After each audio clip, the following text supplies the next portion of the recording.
ಎಲ್ಲರಿಗೂ ನಮಸ್ಕಾರ. Hi friends, ಎಲ್ಲರೂ ಹೇಗಿದ್ದೀರಾ? ಐ ಹೋಪ್ ಎಲ್ಲರೂ ಚೆನ್ನಾಗಿದ್ದೀರಾ ಅಂತ ಭಾವಿಸ್ತಾ ಇವತ್ತಿನ ವಿಡಿಯೋನ ಶುರು ಮಾಡ್ತಾ ಇದ್ದೀನಿ. ಆಲ್ರೆಡಿ ತಮ್ಮನೇಲಿ ನೋಡೇ ಇರ್ತೀರಾ. ಇಂಟ್ರಡಕ್ಷನ್ ವಿಡಿಯೋ ಅಂತ ಅಂದ್ಬಿಟ್ಟು ಹಾಕಿದ್ದೀನಿ. ಸೊ ಇವತ್ತು ನನ್ನ ಇಂಟ್ರಡಕ್ಷನ್ ವಿಡಿಯೋನ ಕೊಡ್ತಾ ಇದ್ದೀನಿ.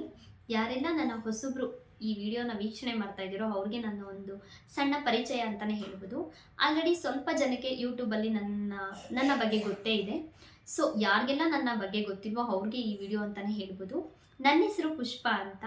ನಾನು ಈಗ ಒಂದು ಐಡಿನ ಕ್ರಿಯೇಟ್ ಮಾಡಿ ಅದರಲ್ಲಿ ಒಂದು ಹೊಸ ಚಾನಲ್ನ ಕ್ರಿಯೇಟ್ ಮಾಡಿ ಒಂದು ಕಂಟೆಂಟ್ನ ತೊಗೊಂಬಂದಿದ್ದೀನಿ. ಏನಪ್ಪ ಅಂತ ಅಂದರೆ ಅದುವೇ ಸವಿರುಚಿ ಅಡುಗೆ ಅಂತ. ನನ್ನ ಚಾನಲ್ನ ನೇಮ್ ಬಂದು ಪುಷ್ಪ ಸವಿರುಚಿ ಅಂತ. ಹೆಸರೇ ಹೇಳುವ ಹಾಗೆ ವಿವಿಧ ರೀತಿಯ ಅಡುಗೆಗಳನ್ನು ಮಾಡಿ ತೋರಿಸ್ಬೇಕು ಅನ್ನೋದು ನನ್ನ ಉದ್ದೇಶ ಆಗಿದೆ. ಇದೊಂದು ಸಣ್ಣ ಪ್ರಯತ್ನ ಅಂತಲೇ ಹೇಳ್ಬೋದು. ಸ್ವಲ್ಪ ಸಾಮಗ್ರಿಗಳನ್ನ ಬಳಸ್ಕೊಂಡು ರುಚಿಯಾದ ಅಡುಗೆಗಳನ್ನ ಹೇಗೆ ಮಾಡ್ಬೋದು, ಮತ್ತು ಯಾವ ಫೆಸ್ಟಿವಲ್ ಟೈಮಲ್ಲಿ ಯಾವ ರೀತಿ ಅಡುಗೆಗಳನ್ನ ಮಾಡ್ಬೋದು, ಕಡಿಮೆ ಸಮಯದಲ್ಲಿ ಯಾವ ರೀತಿ ಅಡುಗೆಗಳನ್ನ ಮಾಡ್ಬೋದು ಅನ್ನೋದು ಒಂದು ಸಣ್ಣ ಪ್ರಯತ್ನ ಅಂತಲೇ ಹೇಳ್ಬೋದು.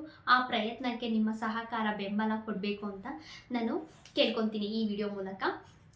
ಸೊ ಯಾರೆಲ್ಲ ನನ್ನ ಚಾನಲ್ನ ಸಬ್ಸ್ಕ್ರೈಬ್ ಆಗಿಲ್ವೋ ಈ ವಿಡಿಯೋ ಮೂಲಕ ನನ್ನ ಪ್ರೋತ್ಸಾಹಿಸಿ ಅಂತ ಕೇಳಿಕೊಂಡು ಮುಂದಿನ ದಿನಗಳಲ್ಲಿ ವಿಡಿಯೋಗಳನ್ನ ಅಪ್ಲೋಡ್ ಮಾಡ್ತಾ ಹೋಗ್ತೀನಿ. ನಾಳೆ ಒಂದು ಸಿಹಿಯಾದ ಒಂದು ಅಡುಗೆ ಮೂಲಕ ನನ್ನ ಒಂದು ಜರ್ನಿ ಸ್ಟಾರ್ಟ್ ಆಗುತ್ತೆ ಅಂತಲೇ ಹೇಳ್ಬೋದು. ಆ ಜರ್ನಿಗಳನ್ನ ಪೂರ್ತಿಯಾಗಿ ನನ್ನ ವಿಡಿಯೋಗಳನ್ನ ನೋಡಿ ನಂತರ ಇಷ್ಟ ಆಗಿದ್ದಲ್ಲಿ ಸಬ್ಸ್ಕ್ರೈಬ್ ಮಾಡಿಕೊಂಡು ಲೈಕು ಮತ್ತು ಕಮೆಂಟ್ಸ್ ಮುಖಾಂತರ ನಿಮ್ಮ ಅಭಿಪ್ರಾಯನ ತಿಳಿಸಿ.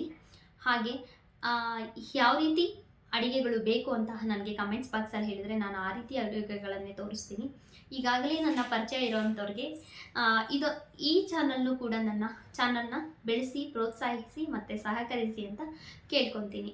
Thank you so much.